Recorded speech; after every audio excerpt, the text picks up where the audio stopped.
എന്താ പറയണ്ടത്? എന്താണ് അന്ന് സംഭവിച്ചത്? എത്ര പേരാണ് ഇപ്പോൾ നിലവിൽ മനസ്സിലാക്കപ്പെടുന്നത്?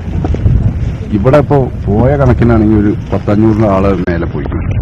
മൊത്തം ചൂരൽമലി ഇവിടെയൊക്കെ പറയും. ഇവിടെ എന്ന് പറഞ്ഞാൽ ഇവിടെ കണ്ടമാനം വീട് പോയി. ഇതൊക്കെ വീട് കഴിഞ്ഞ സ്ഥലം. ഇവിടെ ഒരു 10-25 വീട് ഇവിടെ തന്നെ ഉണ്ട്. ഫുള്ളായി നഷ്ടപ്പെട്ടു പോയതാണ്. ഇനി ഇവിടുന്ന് ആളെ കിട്ടിയിട്ടില്ല. ഇവിടെ ഒന്നും ആളില്ലാന്നാണ് തോന്നുന്നത്. ഒക്കെ ഒഴുകിപ്പോയതാണ്. മനസ്സിലാണ്. ഇവിടെ ഞാൻ കണ്ടിട്ട് അങ്ങനത്തെ ഇതൊന്നുമില്ല. ഇതുപോലെയല്ല, ഇത് ഒരു തറ മാത്രമേ.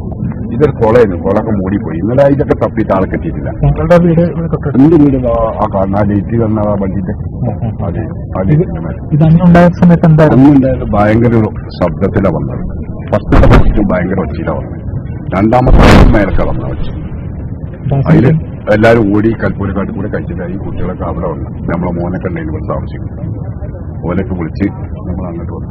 അങ്ങനെ നമ്മളെ വീട്ടിൽ ഒരു 100-200 ആള് വന്നതാ.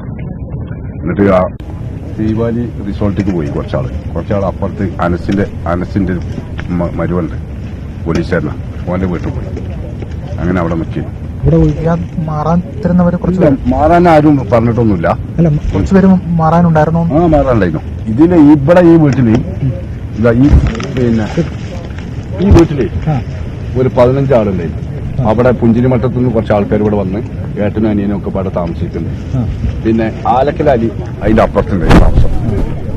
ആലക്കലാലിന്റെ അവിടെ ഇന്ന് ഒരു 15 ആള് ഇതിൽ കൂടുന്നുണ്ട്. അതിന്റെ അപ്പുറത്ത് 2 ആള് ബാക്കറി, 2 ആള് പോലുണ്ടായിരുന്നു. അതിന്റെ അപ്പുറത്ത് 2 ആള് വേറെ ഉണ്ടായിരുന്നു. ലത്തീഫും റഹ്മത്തും. അതിന്റെ താഴെ ലത്തീഫും പെണ്ണുങ്ങളും 3 കുട്ടികളും. അതിന്റെ തൊട്ടടുത്ത് അബുവും ഓന്റെ അളിയനും, അബു പറഞ്ഞ ലത്തീഫിന്റെ അളിയനും, പിന്നെ മാളു പറഞ്ഞൊരു പെണ്ണും. അത് കഴിഞ്ഞിട്ട് പിന്നെ താഴെ ഉണ്ടായിരുന്നു പ്രാർത്ഥനയും പെണ്ണുങ്ങളും. അതിന്റെ താഴെ പിന്നെ രവി, പാലക്കാടൻ രവി, പിന്നെ പെണ്ണുങ്ങളും ഒരു ചെക്കനും. ഇത്തിരി ആൾക്കാർ ഇവിടുന്ന് പോയതാ. ഒഴുകി പോയിന്നാ മനസ്സിലാണ്. ഇനിയിപ്പോ തെരഞ്ഞുകൊണ്ട് നിൽക്കുന്നുണ്ട്. കിട്ടിയാലായി.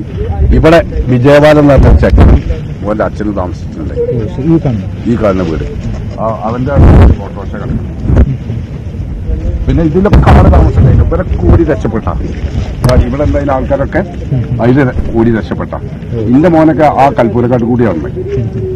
ഞാൻ കൽപ്പൂരക്കാട്ടിന്റെ ബൗണ്ടറി കൂടി വന്നോളി എന്ന് പറഞ്ഞിട്ട് വിളിച്ചു പറഞ്ഞു. ഞാൻ ഫോൺ ചെയ്തപ്പോ ഓലൊക്കെ അതിലെ വന്നത് കംപ്ലീറ്റ് ആൾക്കാർ.